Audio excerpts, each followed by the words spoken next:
Hello, hello. Okay, let me get my settings going. Happy Saturday to you all. How are you all doing today on this Saturday? Is it hot where y'all are? I know it's hot where I am. It's always hot. I feel like it's been hot every day. This even before the summer. I feel like it was hot. It looks like we're good.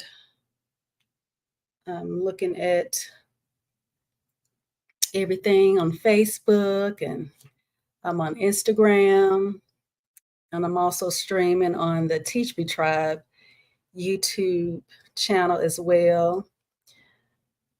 And I apologize, everyone. Yesterday looks like we were lagging quite a bit, but I see a tad bit today, but hopefully we'll be good. I told my boys, don't be on your phone, don't be playing games, but hopefully it'll be good today. And but I appreciate you all joining today. And hey, thank you so much for joining. But if you all don't know me, my name is Tiffany Newton. I'm a Master Certified Health and Life Coach, and I am a co parenting coach. And this is what we have been talking about. Thank you so much for joining. We have been talking about my life, my journey to co-parenting, doing my life challenge these past 30 days. And today is day 28. So we're really getting down to the wire. I do spend a time to engage you all during this time and feel free to chime in and comment throughout, especially these last few days.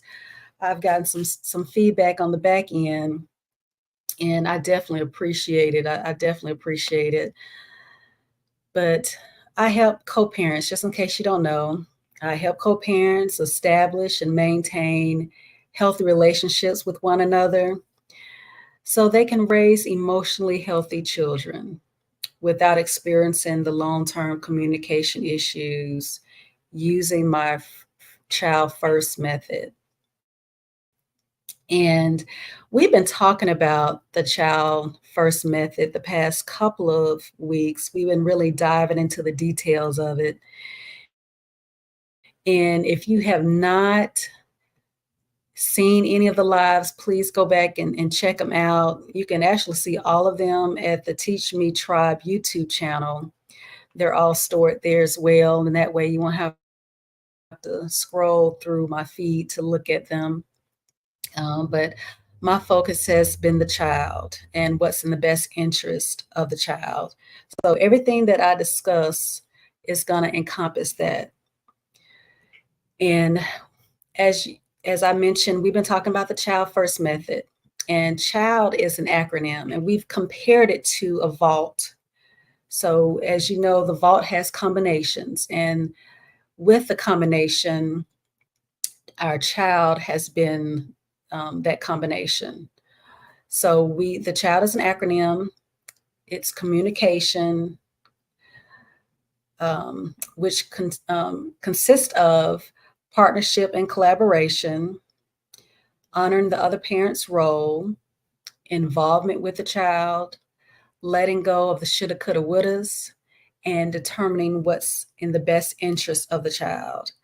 So we've been talking about all week letting go of the shoulda, coulda, wouldas, and today we're going to talk about determining in everything to think about the child and what's in the best interest of the child together. So our main topic today is going to be, are our children really first? Are we really putting our children first? And as a coach, thank you so much for joining. As a coach, you know, Um, if you've ever been to a coach, you know the coaches, we ask questions, and it is to empower you. It is to help you to identify where you are in the moment, wherever it is that you're stuck at. You know, we're wanting to identify where you are and how to push you forward. And as we've been talking about throughout these lives, thank you so much for joining. Thank you for joining, everyone. Happy Saturday. We've pretty much discovered that healthy co-parenting, it must be a choice. It's something that we have to want to do. And it sounds simple, to put our children first. But if it was simple, then more parents would be doing it. Wouldn't you agree? I mean, I would think that I wouldn't be talking about this if more parents were doing it. We wouldn't have, so many challenges in our co-parenting relationship if we were all doing this. So putting differences aside to determine what's best for our children, it requires a commitment to effective co-parenting and a focus on our child's well-being. So we have to ask ourselves these questions. Are we consistently endeavoring to do these things? We're not asking ourselves, not judging ourselves at all, because we're all in different places. We have different circumstances. Everybody is going to look different because we're all so different individually. And we have different children. So all of our situations, we're going to think about these questions in light of curiosity, not judgment. And it's for us to identify where we are and what area or areas we need to grow in. So think about these with me, these questions. Are we keeping our children's needs and best interest at the forefront of all decisions? Are we doing that? And I don't want you to think about the other parent. I would just want you to think about yourself. Just be curious. Ask yourself, am I putting my child's needs and best interest at the forefront of all of my decisions? Next question. Are we trying to see situations from the other parent's perspective? Ask yourself that. Am I trying to see situations from the other parent's perspective, whether I like them or not, because they're still my child's parent? Even though we didn't make it, they're still my child's parent. So am I looking at it from their perspective? And as we talked this week about letting go, we are moving to we're moving to a healthy place in our journey. And it's much easier when we are in this space to look at, or I should say, to answer these questions objectively. The next question, are we engaging in respectful and constructive communication with each other? Are we avoiding confrontations and negative language, especially in front of our children? Ask yourself that question. Am I engaging in respectful and constructive communication with the other parent? Am I avoiding confrontations and negative language, especially in front of my child? Another question to ask that we need to look at in an era of curiosity.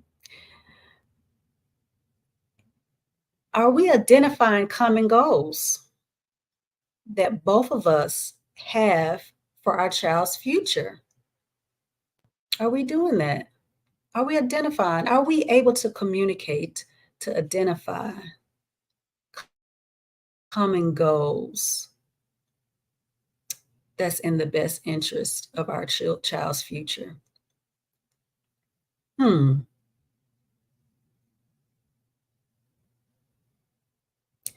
Can we find areas of agreement that we can build upon? And see, these questions, I hope you all are taking notes because these are really good things to just write down to identify where you are and what area. Whether you, of course, we're working on these things individually, but also are we able to work on them together as our relationship gets better? Because it might not be the best relationship. Remember, I help you all to establish, healthy co-parenting relationships. So you might not be able to get to the point where you can talk about these things together, but you can work on them individually as you are working on it, improving on yourself and working on your co-parenting relationship. Because one thing that I found is that as I work on myself, um, my boy's father, it encourages him to do better. And I'm sure when he works on things, it encourages me, to do better because we are feeding off of each other's energy, even though we're in separate households.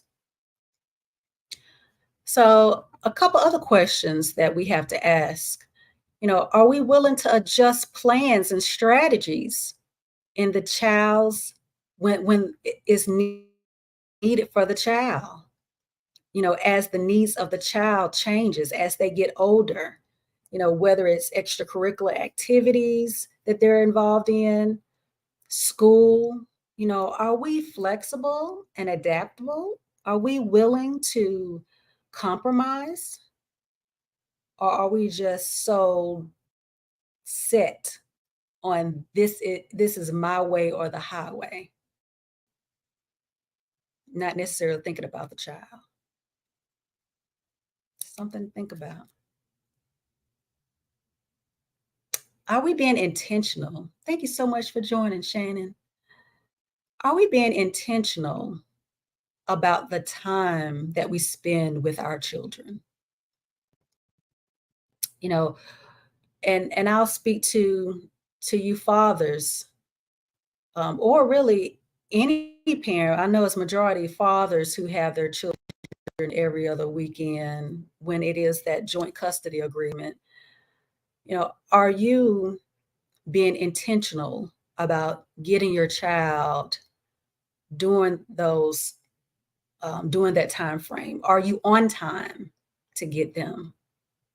And we're talking about consistency.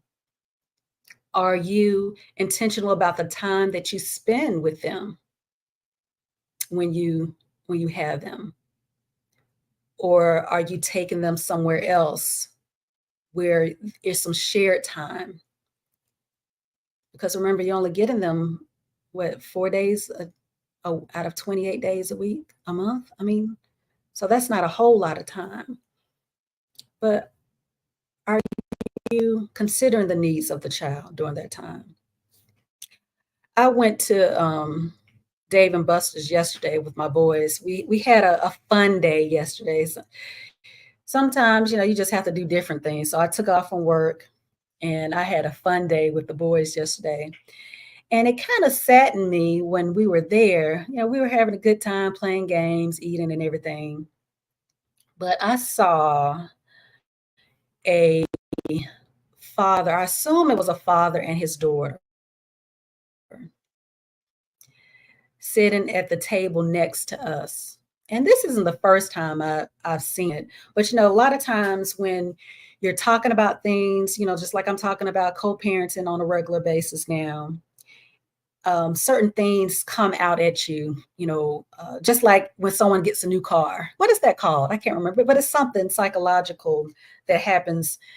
Like if someone gets a new car that all of a sudden you start seeing that car, or if it's a certain color, you all of a sudden start seeing that color car. But it was just one of those things. So I saw the father and his daughter at the table next to me, and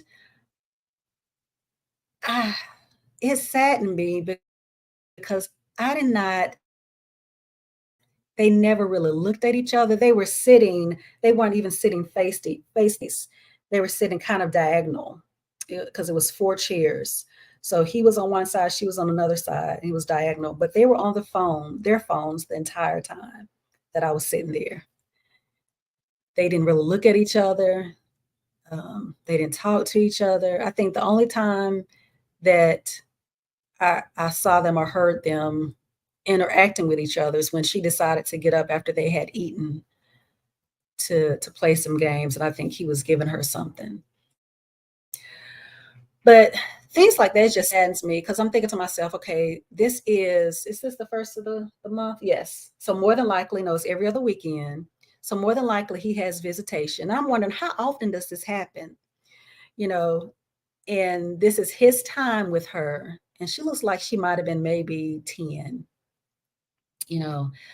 But I would just encourage you as fathers, especially, who have your children um, not too often throughout the month, really hone into that time. They need you, you know, get to know them, talk to them during that time. Another question that I want to um, ask is, are we shifting the focus from past disagreements to a positive vision of the future? And this is huge, when we're focusing on our child, because when we can emphasize, that shared commitment that we have to raising a happy and a well-adjusted child, it it really it gives us more of an opportunity to to have more of a long-term impact in their lives, even individually. We talked about self-care, taking care of yourself earlier this week, but even maintaining, you know, self-care and seeking support when needed. Are we doing that? Because it's very important to the well-being of our child and how our child is impacted by that. So putting differences aside, it really requires ongoing effort. We're all not perfect, and but we should all be working towards healthy. We should be growing. So we have to remember that our children, they benefit from us having a harmonious co-parenting relationship where we both can work together to provide love and support and stability for our kids. Because as you know, in this day and age, there's so much. Thank you so much for joining, Dorcas. There's so much that they're dealing with as children that we didn't deal with when we were young and growing up. So it is definitely our responsibility as parents to make sure that we adequately pour into them how we should. So as a reminder, the questions that I asked, they are to help us identify where we are, and to let us know what areas that we need improvement in. And it's not to come from a place of judgment, but a place of curiosity. So we don't want to judge ourselves. And I have to keep telling, us that, because we tend to do that as parents. We tend to judge ourselves, but we can see things more clearly. We can be more open to change when we're a little bit more curious about, what is it that we do, um, and how it can potentially impact our child. So, and also I was thinking there really must be a standard in every area of our lives for us to really know where we should go, and where our need is in order for us to grow. If we don't have that standard, if we don't know, okay, this is an example of what it is I should do. You can use it in any, you can use an example of anything, whether it's academics or, riding a bike, anything. But, and hopefully the child first method is providing a standard, because this is a new way of co-parenting that some, that I feel like it can really be embraced and it work, because I've seen it work in my life. Thank you so much, Shannon. I definitely appreciate it. Thank you. Um, and I want to make sure you all know tomorrow. I will. I'm not gonna let the cat out of the bag. I really want to hold it. I'm gonna post it today, but you do not want to miss tomorrow. It's gonna be so good. Can you tell I'm excited? Because I've mentioned this before. I don't want to let it out. But I can hold things, but this is kind of hard for me to hold. So be looking out for the post for tomorrow. Tomorrow's live at 5. And I really hope that you all got something out of today's live. If you do, please, drop me some butterflies in the comments. I love butterflies. And if you don't follow me, I'm on Instagram at Tiffany D. I am Tiffany D. Newton. And I'm also on Facebook at Tiffany D. Newton. And also check out the Teach Me Tribe. I have a Facebook group called the Teach Me Tribe, where men and women come together in a non-judgmental, safe space and environment where they can talk about, anything and everything. And also we have a YouTube channel on thank you so much, Dorcas, for the butterfly. We have a YouTube channel on that you can subscribe to as well, Teach Me Tribe. Thank you so much for joining today, and I look forward to seeing you all tomorrow on day 29. 2 more days. I cannot believe it. But I look forward to seeing you all then. Thank you so much.